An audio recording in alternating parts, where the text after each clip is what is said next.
ప్రజలను మభ్యపెట్టడానికి కాంగ్రెస్ జేఏసీ సంకల్ప దీక్ష చేపడుతుందని సిపిఎం జిల్లా కమిటీ సభ్యులు కొంగరి వెంకట్ మావ ఆరోపించారు. సంకల్ప దీక్ష చేర్యాలలో చేయడం కాదని గాంధీ భవన్లో లేదా సచివాలయంలో చేస్తే ప్రజలు విశ్వసిస్తారని హితో పలికారు.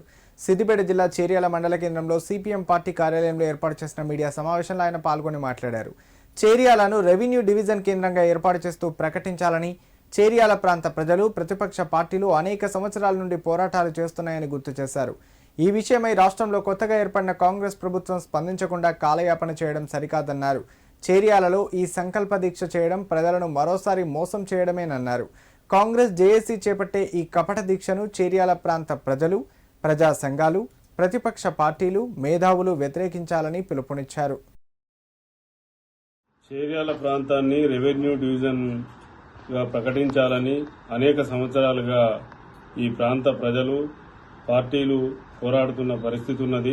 ఇవాళ కాంగ్రెస్ పార్టీ అధికారంలో ఉండి జేఏసీ ఏర్పాటు చేసి సంకల్ప దీక్ష అనే పేరుతోటి ప్రజలను మరోసారి మభ్యపెట్టేందుకు ముందుకొస్తున్న పరిస్థితి ఉన్నది.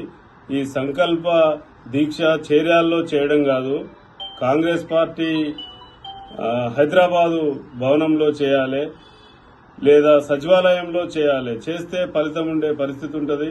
అక్కడ చేస్తే హైదరాబాద్లో కానీ, సచివాలయంలో కానీ, గాంధీ భవనంలో కానీ ఈ సంకల్ప దీక్షను అక్కడ చేస్తే చేర్యాల ప్రాంత ప్రజలు ఈ కాంగ్రెస్ పార్టీని విశ్వసించే పరిస్థితి ఉంటుంది.